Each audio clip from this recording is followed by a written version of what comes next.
রোহিণীকে আলাদা করা খুব একটা সহজ কাজ নয়। দুজনের যে আত্মার সম্পর্ক, আর তাই আমি রোহিণীর সমস্ত চিহ্ন ধীরে ধীরে অগ্নির কাছ থেকে সরিয়ে নিয়ে যাব।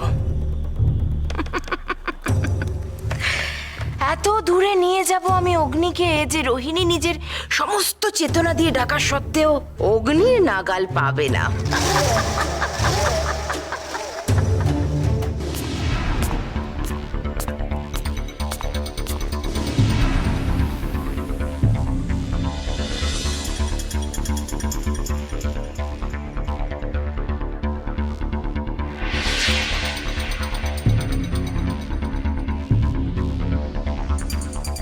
কি ব্যাপার অগ্নি, কোথায় ছিলে তুমি? বদ্ধভূমিতে তোমাকে দেখতে না পেয়ে আমি তো ভীষণ চিন্তিত হয়ে পড়েছিলাম। ভাবলাম আবার বুঝি না, ওই রোহিণীর নাম আমি আর শুনতে চাই না। ওই মায়াবিনী নিজের শক্তি দিয়ে আবার আমাকে পরাজিত করেছে, আবার আমাকে পরাজিত করেছে।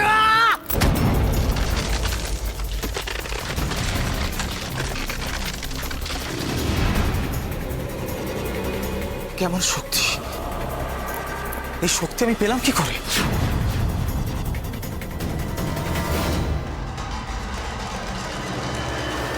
অগ্নি, আমি তোমায় বলছি, অগ্নি অগ্নি আগে তোমার অনেক শক্তি ছিল। তুমি সাধারণ নও, তুমি কামিনীর যোদ্ধা, সাধারণ কেউ নও। আর সাধারণ নও বলেই কিন্তু রোহিণী বারবার তোমায় হত্যা করার চেষ্টা করছে। তুমি জানো না, তুমি জানো না কত কষ্ট করে আমি তোমার প্রাণ বাঁচিয়েছি, কিন্তু কিন্তু তোমার স্মৃতি আমি ফেরাতে পারিনি।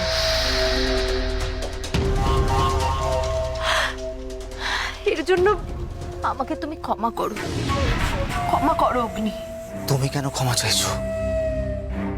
যার জন্য আমি আমার স্মৃতিশক্তি হারিয়েছি, আমার অতীত ভুলে গেছি, আমি তাকে উপযুক্ত শাস্তি দেব। আমার তোমার কথা মনে আছে কামিনী? তুমি আমাকে বাঁচিয়েছিলে, আমাকে রক্ষা করেছিলে। তোমার কাছে আমি কৃতজ্ঞ, আমি তোমার কাছে ঋণী। আর এই ঋণ তুমি শোধ করবে রোহিণীকে হত্যা করে। অগ্নি, রোহিণী তোমার কাছে বাধা পেয়ে কিন্তু আরো শক্তিশালী হয়ে উঠেছে। তাকে আটকানো কিন্তু ধীরে ধীরে অসম্ভব হয়ে যাবে।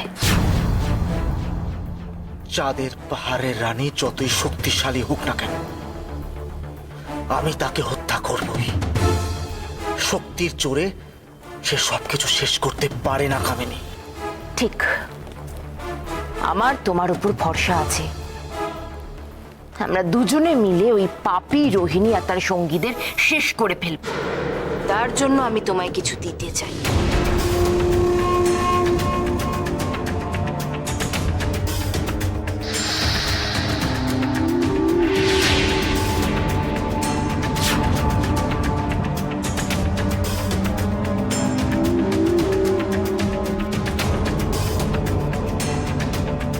আজ থেকে এটাই তোমার অস্ত্র।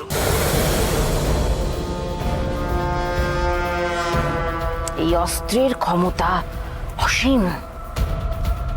যতই শক্তিশালী কেউ তোমার বিপক্ষে থাকুক না কেন, এই অস্ত্র তোমার হাত থেকে সে ফেলতে পারবে না। তুমি হবে অপ্রতিরোধ। ধন্যবাদ কামিনী, তোমাকে অসংখ্য ধন্যবাদ।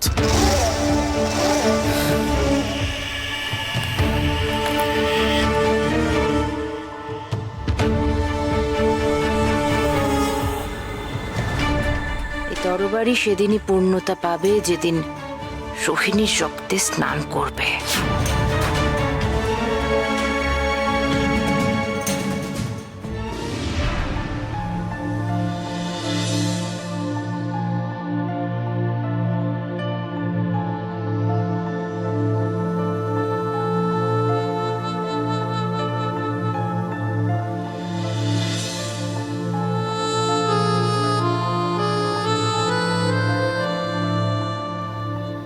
দাদার কথা ভাবছো? কি থেকে কি হয়ে গেল বলো তো? আমার নিজের দাদা আমায় চিনতে পারছে না, রোহিণীকে চিনতে পারছে না, আমাদের আমাদের হত্যা করতে চাইছে। ভীষণ হতাশ লাগছে, কিচ্ছু বুঝতে পারছি না কি করব। কামিনী প্রথমে দাদাকে মারলো, আর তারপর এইসব। আমি কিচ্ছু একদম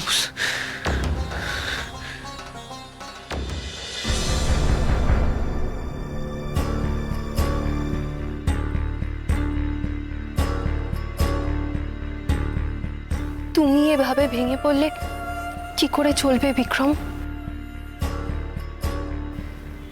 আমাদের যে অগ্নিকে ফেরাতেই হবে,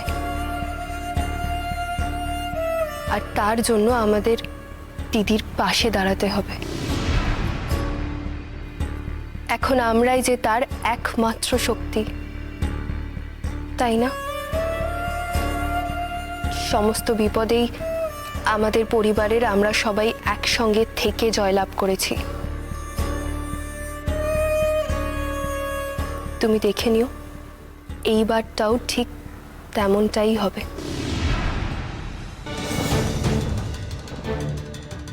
রোহিণী, রোহিণী কথা শোনো, এভাবে যেও না রোহিণী।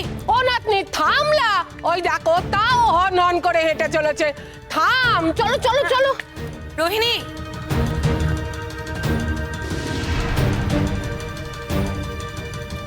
রোহিণী, রোহিণী একবার কথা শোনো, এভাবে যেও না। ও নাতনি থামলা, কি করছিস বল দেখি তুই? নাতনি শোন শোন। রোহিণী, রোহিণী ও একবার নাতনি কথা শোনো। কথা শোনলা। রোহিণী, বিক্রম, মোহিনী, রোহিণীকে আটকাও। দিদি, কোথায় যাচ্ছ তুমি রোহিণী? সরে যাও, আমি কামিনীর কাছে যাব। সে আমার থেকে সবকিছু কেড়ে নিয়েছে, আমার পরিবার, আমার যোদ্ধা, যোদ্ধা দেওয়া স্মৃতি। এই আংটিও ছলনা করে কেড়ে নিয়েছে কামিনী।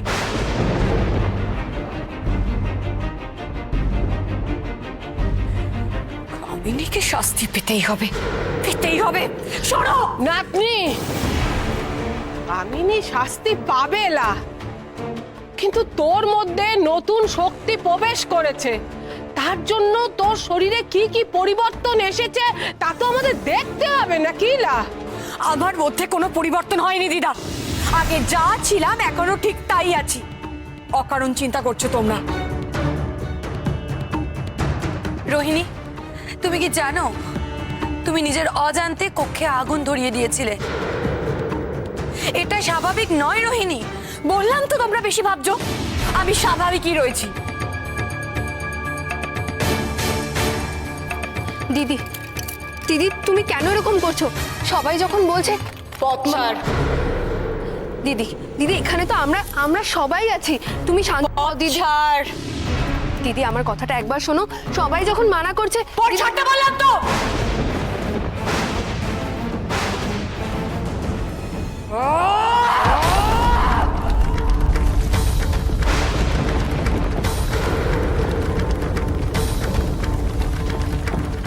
আজ আমায় কেউ বাধা দিতে পারবে না। কামিনীর করে তোলা আমার একাকিত্বের কারাগার আমি নিজেই ভেঙে দেবো।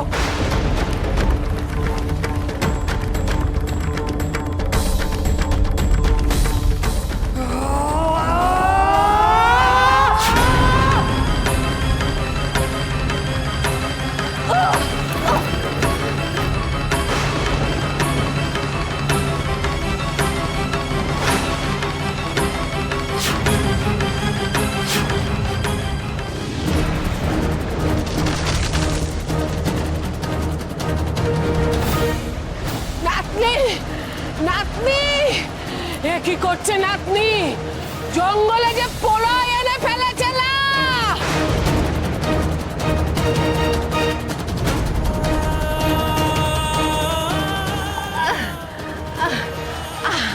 ওরে নাতনি, কি করছিস না নাতনি? থাম থাম থাম, সবকিছু যে লন্ড ভন্ড করে দিবি না। ওরে ওরে তোরা কেউ ওকে থামা, এই মেয়ে যে নিজেই জানে না কি করছে। দিদি থামো থামো দিদি, নইলে তো সর্বনাশ হয়ে যাবে।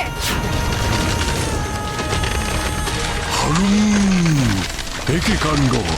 এই মহাপ্রলয় আবার কোথা থেকে এলো? এইবার সবাই মিলে বেঘরে মরবো নাকি? বাকু দাদা, এসব কি হচ্ছে গো? আবার কোনো বিপদ হলো নাকি? এই বয়সে মরে গেলে আমার খুব কষ্ট হবে গো।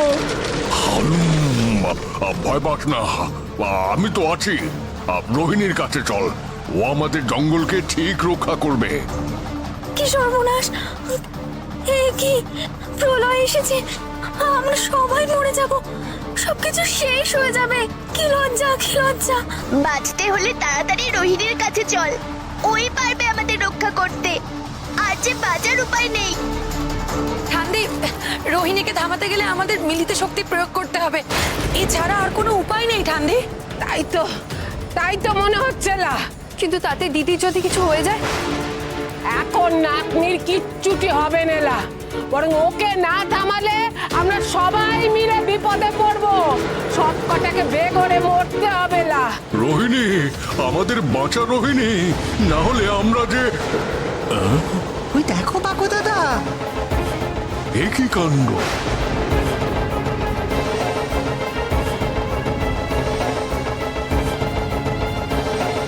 যে রক্ষা করবে ভেবেছিলাম সেই তো দেখছি বিপদের কারণ। চল তো সামনে গিয়ে জিজ্ঞেস করি কি হয়েছে। তোমরা এখন দিদির কাছে এগিয়েও না, একটু অপেক্ষা করো, সব ঠিক হয়ে যাবে। এখন বরং তোমরা একটু পিছিয়ে যাও।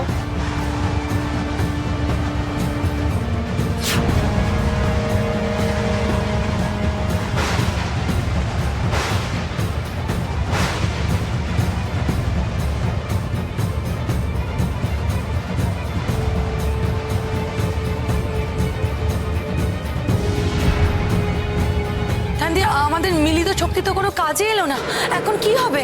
এইভাবে তো রোহিণী সবকিছু ধ্বংস করে দেবে।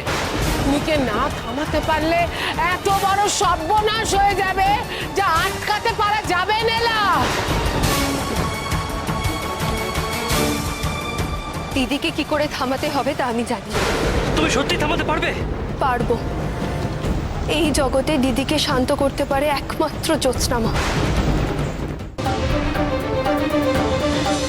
আর মায়ের কথা মনে করানোর জন্য আমাকে মায়ের গান গাইতে হবে। মোহিনী, তুমি তাই করো, যেভাবেই হোক তুমি রোহিণীকে থামাও।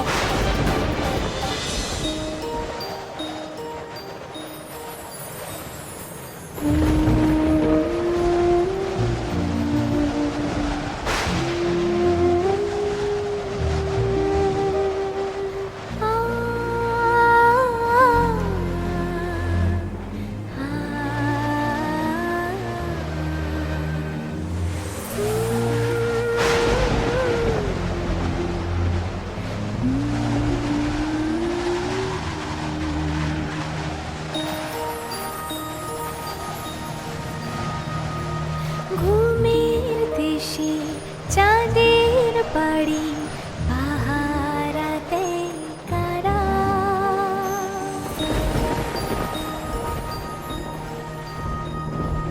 ঘুমের দেশে চাঁদের বাড়ি পাহারাতে কারা। মিট মিটিয়ে আলো দেখায় রাত জাগা সব তারা।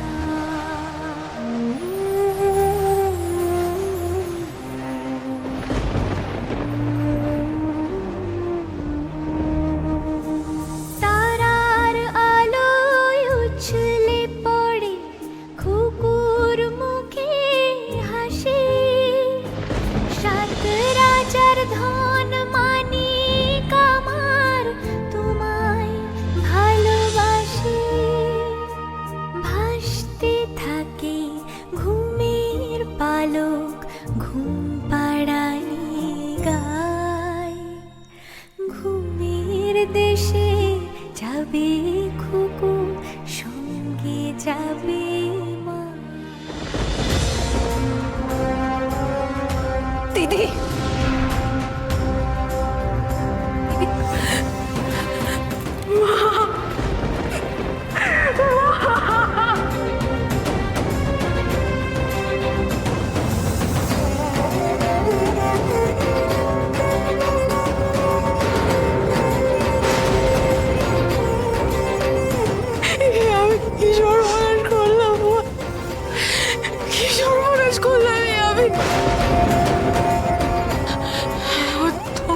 আমি কি করে করতে পারলাম? কি করে?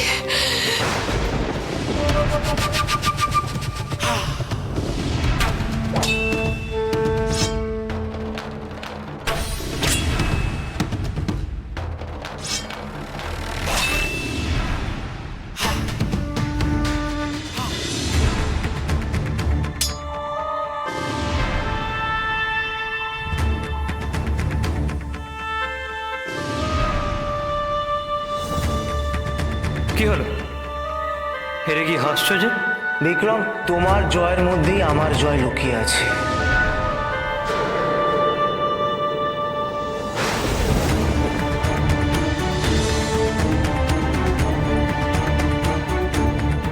এই তারা আপনাকে আমাদের ভালোবাসার কথা মনে করাবে যোদ্ধা।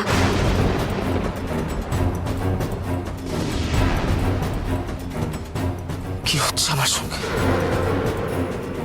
কেন হচ্ছে? কার কথা আমার মনে পড়ছে?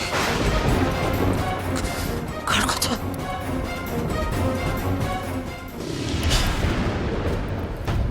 কে?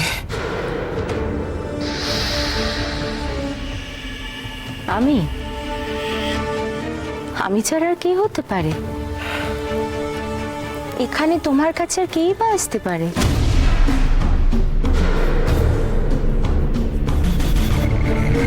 কি হয়েছে অগ্নি? ঠিক আছে তো তুমি? না, আমি ঠিক নেই। আমি একেবারে ঠিক নেই। আমার অতীত মুছে গেছে। সেই সময় আমার কোনো সম্পর্ক ছিল কিনা আমার কিচ্ছু মনে পড়ছে না। কিচ্ছু না, খালি কেমন যেন একটা অস্থির লাগছে। খালি মনে হচ্ছে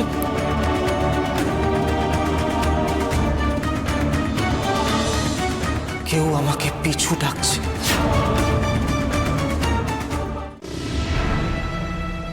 মায়া,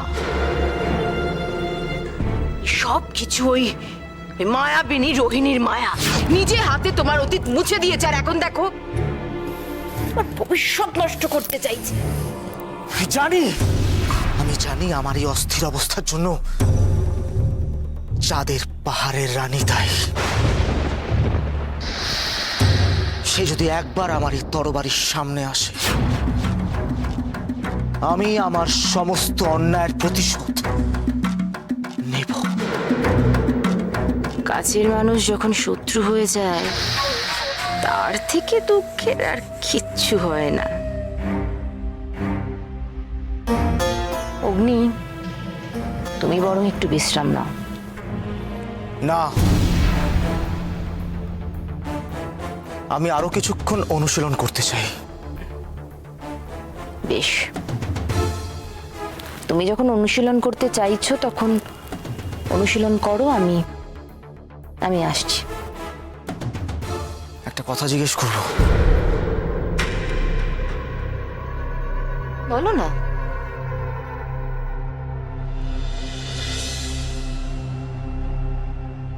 আমার কি কোনো পরিবার ছিল? ছিল, এখনো আছে।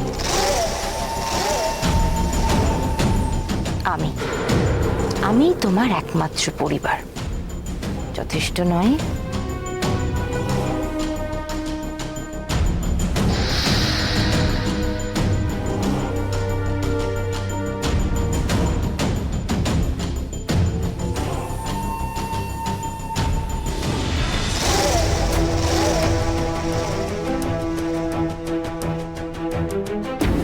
অগ্নি, আর কিছু সময়ের ব্যাপার। একদিকে রোহিণীর শক্তি বাড়তে বাড়তে সেই শক্তি তার শত্রু হয়ে উঠবে, আর অন্যদিকে তোমার মন থেকে পুরনো স্মৃতির ছাপ কমতে কমতে সব কিছু মুছে যাবে। তোমাদের এ জীবনে আর এক হওয়া হবে না।